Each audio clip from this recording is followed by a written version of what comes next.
Beshies! Welcome na naman dito sa aking YouTube channel and today's vlog pa rin. Bagong labas na naman na loan app. Itong i-share ko nga sa inyo at dito nga ay pwedeng makahiram hanggang 50,000 pesos.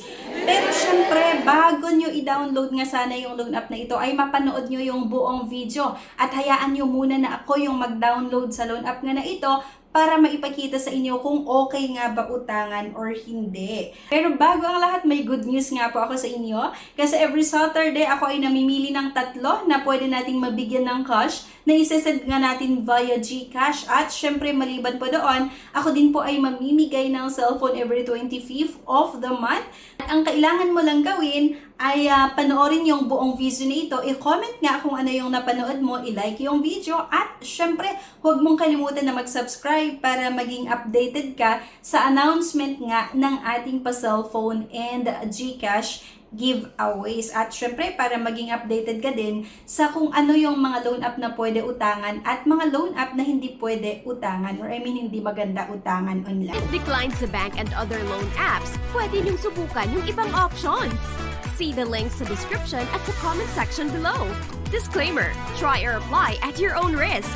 So here nga mga beshies, ang pag-uusapan natin na itong Pera Loan, ang bilis loan app ng Loan Online Loan Philippines. So ayon dito, pwede daw makahiram hanggang 20,000 pesos or may maximum borrowable amount na 20,000 pesos. Sabi doon sa app nila, nung i-check ko yung mga nakalagay doon sa app. Pero pagka-open ko, may pambungad na naman na hanggang 50,000 pesos yung pwede nating mahiram. Login to experience personal services now. So, ilalagay nga lang natin dito yung ating mobile number at same with other loan app. May matatanggap ulit na one-time password, lalo nga kung first time natin na umutang dito. So, ilalagay lang natin dito yung one-time password para nga mag-proceed ang ating loan application. Make sure lang na tama yung number na nilagay nyo kasi nga doon nila isesend yung one-time password or OTP. Pero loan, ang maximum loan amount na hanggang 20,000 pesos daw. May 0.05% per day na interest at repayment terms 91 days pataas or 91 days above kasi 91 days plus nakalagay dyan. Click nga lang natin yung apply now, pero ito na nga, get the money in 3 easy steps. So, una nga ay itong personal information, increase rate by 20% for a limited time. So, sagutan nga lang natin ito, how many online loans do you have currently, how many times you borrowed money, longest overdue day, educational level, marital status, then monthly expenses. Magkano nga ba yung expenses nga daw natin every month? Email address, kailangan daw natin makapaglagay dito. Agad-agad, work information, yung industry, yung payroll period, yung monthly income, yung next pay date. Kailangan yung masagutan yan. The employment status. Agad-agad dito tayo sa personal references. Tatlo lang ang hinahanap nila dito sa personal references mga beshies. Kaya mabilis yung pag-apply dito, pero hindi ko alam kung kasing ganda ba ng mga interest and processing fee yung mabilis na pag-process nila ng loan application natin. Mag-upload nga lang tayo ng isang valid government ID at ito yung tinatanggap: National, Postal, TIN, PhilHealth ID, SSS, Voters, Driver's License, Postal, and UMID. UMID yung pinili ko dito mga beses ko ha, kasi UMID talaga yung ID na meron sa akin. Kaya lang minsan natatakot ako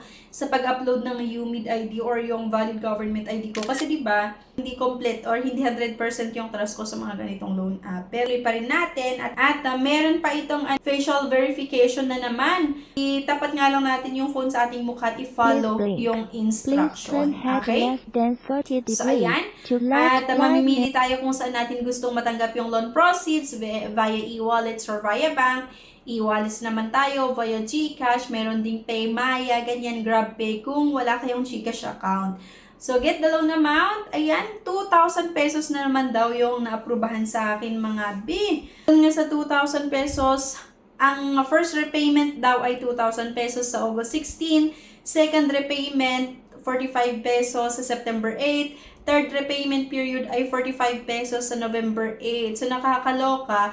August, September, October, November. Ginawang 4 months yung long terms, pero kung mapapansin nyo, dito pa lang sa first repayment period, na ang babayaran ay 2,000 pesos, ay halos bayad na yung inutang natin, di ba? At eto, hindi din natin matatanggap ng buo yung 2,000 pesos kasi nga mga beshies, merong service fee na ikakaltas na 740 interest na 91. Kaya doon sa 2,000 pesos, ang natitira lang ay 1,260 at ito lang yung ipapadala sa atin. Kaya lang, within 7 days, kailangan nga nating magbayad ng 2,000 pesos. Diba?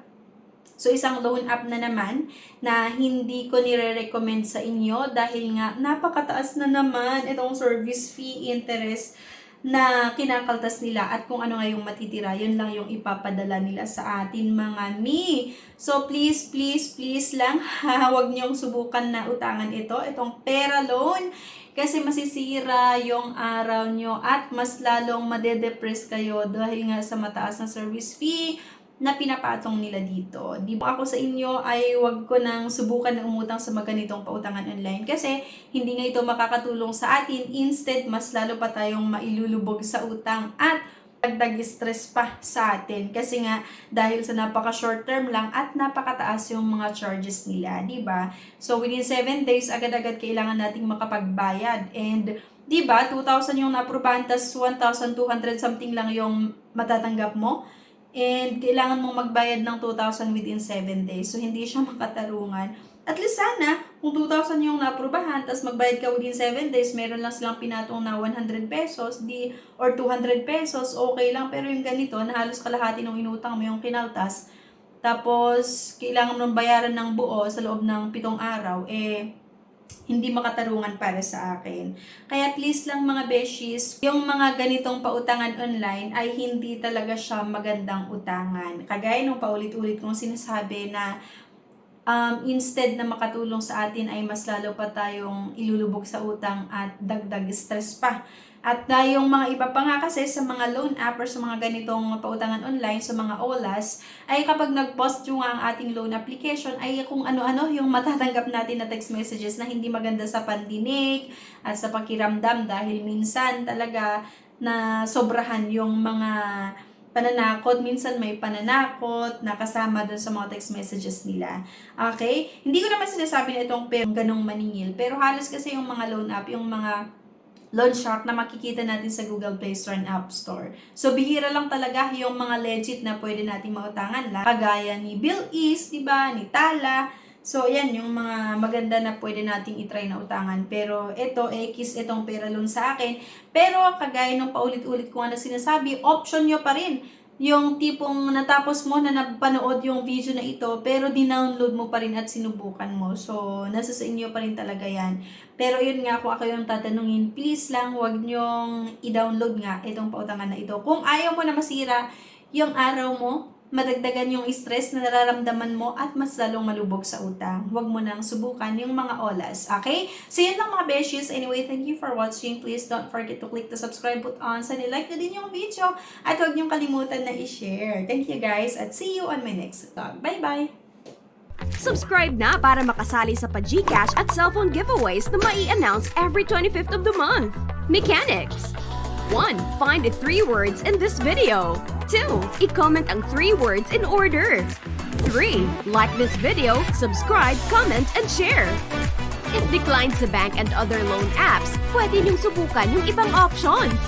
See the links sa description at sa comment section below. Click the link and apply. Disclaimer: try or apply at your own risk.